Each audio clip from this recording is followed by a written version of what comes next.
Hey everybody, Shoebox Legends here. Thanks for joining me for another episode today. I'm going to take a look at a Christmas card that I got in from my buddy Skaght over at Reindeer Studios. You've probably seen these making the rounds on YouTube. Seems like Skaght was awfully generous and sent his handmade card or original card out to a lot of YouTube channels. Very grateful to be the recipient of one of those.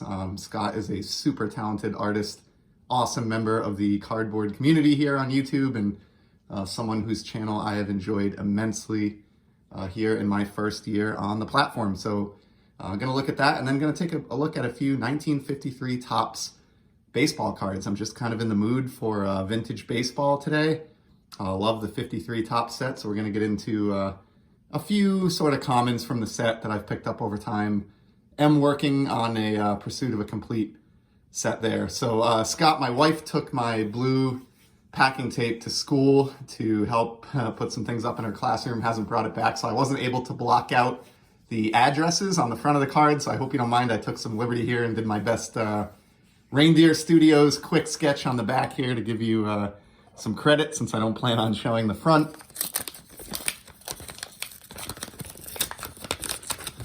And I've seen this card on a couple other channels. Skaght did a great job with this hilarious take on a classic holiday theme here. Put this envelope back. So we have every time you like, comment, and subscribe, an angel gets their wings. Love it. And I see the little girl here with the iPhone. Just really, really cool. Skaght has a message here on the inside. Hi Shane, thanks for such a wonderful YouTube life. Reindeer Studios, hope you're doing well, buddy. Thanks for being such a superstar, and have a very Merry Christmas. Your pal Skaght. Love it. So this is the first, or actually the second Christmas card that I have received from the YouTube card community. So huge thank you to Skaght for thinking of me. Great work with the card here, and wanted to film this one in front of my as yet undecorated Christmas tree this morning to pay tribute to Skaght. And actually forgot here before I put this down, but it looks like there was some, or actually I took them out already. There are some cards included here.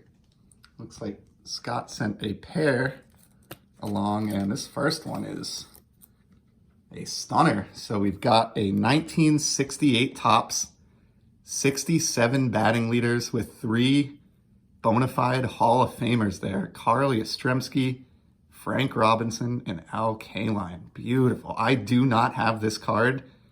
This will be a key addition to my Yaz collection. Simply fantastic. I love the leaders and combo cards from the 50s and 60s. So really happy to have that one. And then we have a new Devers edition as well. Check this one out from the holiday release in 2019. This is a second year Devers. And obviously this is the image variation, as Rafi is holding a candy cane. Not exactly standard fare for a major league third baseman, but I love it. And I did not have that one either. So that's 2 solid additions to the Red Sox and Devers collection respectively. So thank you so much, Skaght, for everything that you do in the card community, and for thinking of me when you were sending out your holiday cards and spreading the love this holiday season. And now let's get to the 53 Topps cards, and have a small stack here. I showed these earlier, so 53 Topps is probably my favorite vintage set. It's a very special set to me, and the reason why is when I was a young kid collector, Topps released the Archives version, or sort of a reprint version of this set in 1991 when I was 8 years old. And I just thought those cards were amazing, getting those in reprint format and pulling, cards like Jackie Robinson and Mickey Mantle out of a pack as an 8-year-old kid. So I've always adored the 53 Topps set for that reason. And when I got back into the hobby as an adult collector around 2007 or so, decided to try to pursue this set as the first vintage set that I would try to complete. So this is a mammoth. It's only 274 cards, but there are some huge cards on the checklist. I showed this little stack here way back in the earlier days of the channel. In fact, I think I made it episode number 53, since they're 53 Topps. and showed off a bunch of these commons. I've been picking these up over the years. Just look for, as I always do with vintage, halfway decent looking visual representations, good overall appeal, no giant creases, holes in the card, tears in the card, chunks missing, writing on the cards, nothing like that. But at the same time, these aren't exactly cards that you'd be sending off to PSA for grading either.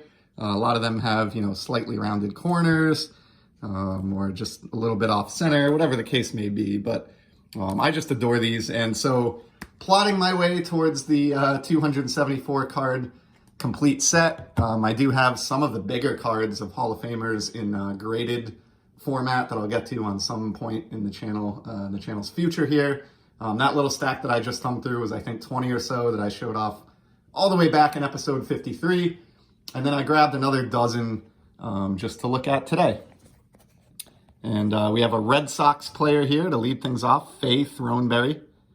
And these are, if you aren't overly concerned with condition, as I'm describing here, and you don't really care who the subject is, you can get these commons for pretty cheap coin. A lot of these came my way from ComC, including this really nice Chuck Dressen with the Brooklyn Dodgers.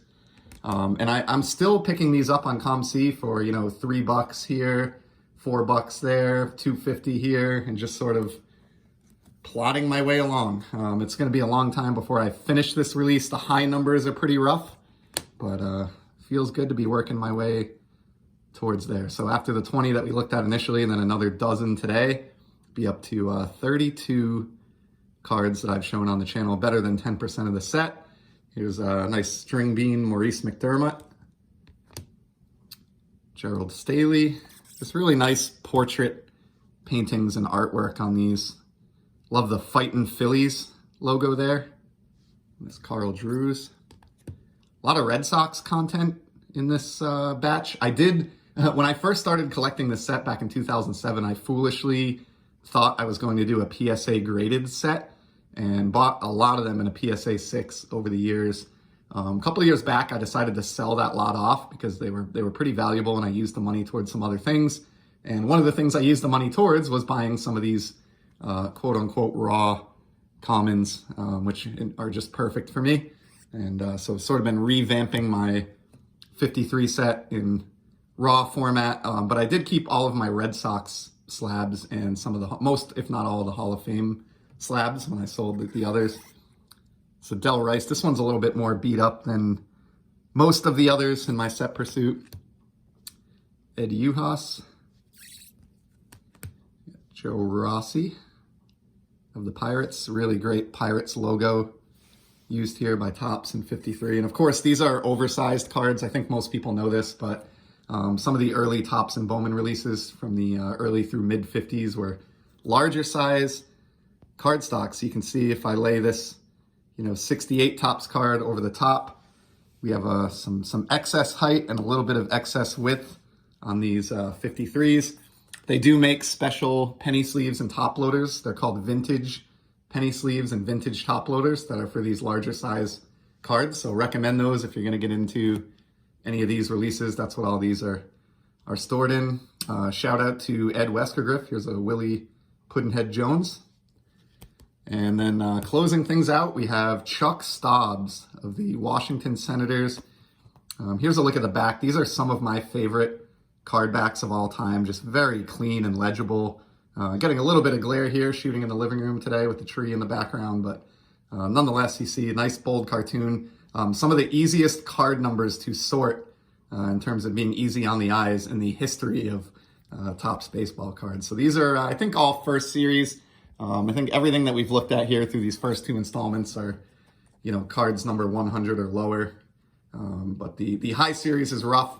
Cards number 220 and above are short printed. There's some big cards in there, most notably Willie Mays, but plenty of others as well. So those are all going to be for another day. But for now, just wanted to give a shout out to Skaght. Thank him immensely for thinking of me with his fantastic Christmas card. And then look at some beautiful 53s. So we'll wrap it here. We'll keep it under 10 minutes. Hope everybody is staying safe this holiday season and enjoying the hobby. And I will be back in the near future with some more sports card content. Until then, take care.